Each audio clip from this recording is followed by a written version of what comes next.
Hi மக்களே, கர்த்தருடைய கிருபையும் அவருடைய இறக்கத்தில் நான் நல்லா இருக்கிற மக்களே, நீங்களும் நல்லா இருப்பீங்கன்னு நான் விசுவாசிக்கிறேன். விசுவாசித்தால் தேவனுடைய மகிமை நீ காண்பான்னு சொல்லப்பட்டிருக்கு மக்களே. மக்களே, ஏன்னா காலம் இனி செல்லாதுன்னு சொல்லப்பட்டுருச்சு. மக்களை தயவுசெய்து இப்போ எல்லாம் என்ன சொல்லிட்டு இருக்கிறாங்கன்னா, அநேக நாடுகளில் ஒரு சில நாடுகளில் ஏயுன்னு இருக்கு இல்லைங்களா, அதை பிரசங்கம் பண்ண வைக்கணும், அதை வச்சு அதுக்குள்ள ஒரு பைபிளை உருவாக்கணும் அப்படின்ற அளவுக்கு வந்துட்டாங்க மக்களை இப்போ ஜனங்க.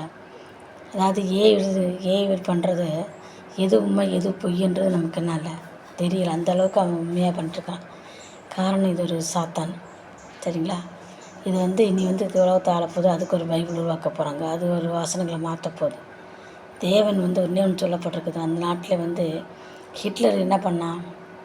யூதர்களை எதனால கொண்டான்? அவனுக்கு கிடைக்காது இவங்களுக்கு கிடைக்குதே, இவங்களுக்கு எல்லாமே கிடச்சிருக்கு, இவனுக்கு எப்படியாவது ஒழிச்சு கட்டணுன்றதுக்காகத்தான் பதவி கிடைக்க மட்டும் பொறுமையாக இருந்த பதவி கிடைச்சவங்க என்ன பண்ணான்? அவனால் முடிஞ்ச அளவுக்கு அவங்களோட சொத்துக்களை பெருமுதல் பண்ணான், உயிரை பறித்தான், அவங்களோட ரத்தங்களை பறித்தான், அவங்களோட தலை முடி கூட அவன் சுரண்டி எடுத்து அது ஒரு இதுக்காக ஒதுக்கிட்டு இருந்தான். அது ஒரு ஃபேக்ட்ரி கொடுத்து அது ஒன்று மருந்துகள் அது தயாரிக்கிறதுக்கு அதையும் கொண்டு போய் கொடுத்துட்டு இருந்தான். இப்படி அநேக இந்த மாதிரி அநேக ஜனங்களை ஒரு வாங்கிட்டு இருந்தான், காவு வாங்கிட்டு இருந்தான். ஆனால் அவனுடைய மரணம் மிக கொடுமையாக இருந்தது. அது போட்ட மக்களை அதே மாதிரி தான் இவன் வரப்போகிறான். இவன் பதவி கிடைக்க பிசாசானவனுக்கு பதவி கிடைக்கலான்றக்காக தான் ஆண்டவர் அவன் என்ன பண்ணான்?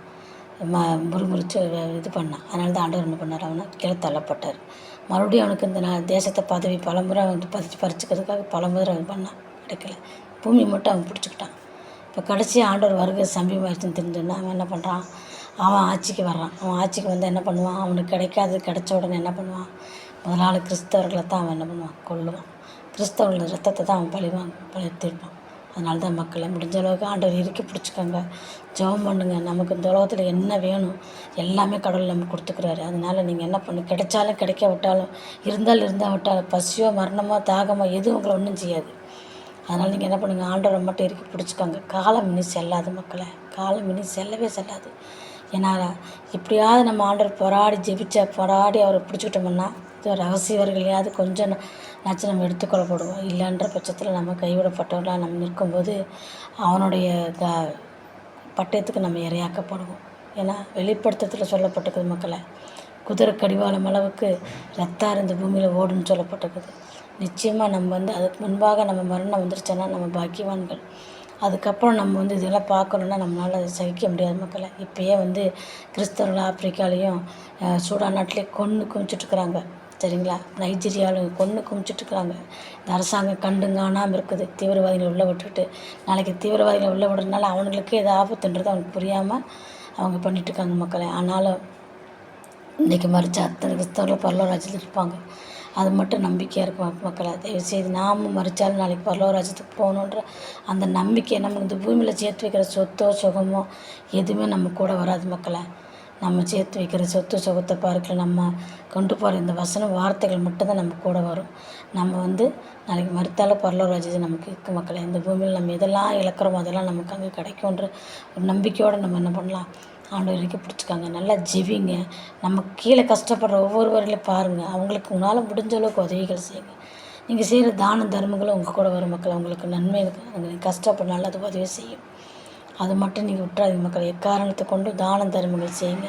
இல்லாதப்பட்டவங்களுக்கு ஒரு நேரம் நம்மளால் அநேக அள்ளி கொடுக்க முடியலனால கிள்ளியாவது கொடுத்து அவங்களுக்கு உதவி செய்யுங்க. நிச்சயம் பரலோக ராஜ்யத்துக்கு நம்மளாம் தகுதி உள்ளவர்களாக இயக்கப்படுவோம். நிச்சயம் நம்மளோட ஆண்டவர் வருகைக்கு நம்ம எல்லாருமே அவர் பக்கத்தில் நிற்கிறதுக்கு நம்ம தகுதி இருக்கான்னு தெரியாது, ஏதோ ஒரு ஓரத்துலேயே நம்ம நிற்போம் மக்களை. அதுக்காக தேவனை ராஜ்யத்தையும் அவரோட நீதியும் தேடி போங்க. கர்த்தர் நம்மளுக்கு எல்லாவற்றையும் உண்மையாக செய்து முடிப்பார்ன்ற நம்பிக்கையோடு அதுக்காக முடிக்கிற மக்களை. இன்று இரவு அவர் விட்டால் நம்ம என்ன செய்வோம் மக்களை? அதனால் கர்த்தரை நம்புங்க மக்களை. கர்த்தரை ஏற்றுக்கொள்ளுங்க.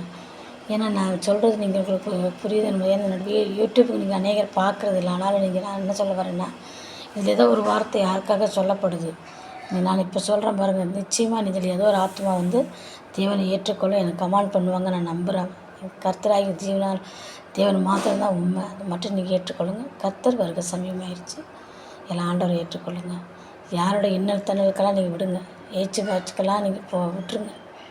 ஆண்டவர் மட்டும் குறிக்கோளப்பா, அவரை மட்டும் நேரான கண்களை வச்சு நீங்கள் பாருங்கள், ஏறெடுத்து பாருங்கள். அவர் உங்களை காட்சியளிப்பார் மக்களை. கஷ்டமோ துன்பமோ மரணமோ உங்களை ஒன்றும் செய்யாது. இது எல்லாம் வந்து நமக்கு பரலோக ராஜ்யத்துக்கு கொண்டு போகிறதுக்கான வழி மட்டும்தான். அது ஏற்றுக்கொள்ளணும். கர்த்தர் நமக்காக தான் ஜீவனை கொடுத்தாரு, நமக்காக தான் ரத்தத்தை சிந்தினார், நமக்காக தான் முள்முடி சூட்டினார், நமக்காக தான் பாடுகளும் நிந்தைகளும் அவமானங்களும் பட்டு எவன் ஒருத்தர் மரத்தில் தூக்கப்பட்டவன் சபிக்கப்பட்டவன் சொன்னாங்க. அந்த சாபத்தை ஆண்டவர் ஏற்றுக்கினார். நம்ம சபிக்கப்பட்டவங்க, நம்மளுடைய சாபத்தெல்லாம் அவர் ஏற்று அந்த அந்த மரத்தில் அவர் தொங்கப்பட்டார். அதனால் நீங்கள் இதை மட்டும் மறந்துடாதீங்க மக்களை. விசுவாசிங்க. நன்றி உள்ளவர்களாக தேவன் செய்த ஒவ்வொரு நன்மை நினச்சி ஒவ்வொரு நாள் அவரை துதித்து அவரோட வழி நடத்துங்க. கர்த்தர் உங்களை காப்பாராக, கர்த்தர் உங்களை ஆசீர்வதிப்பாராக மக்களை.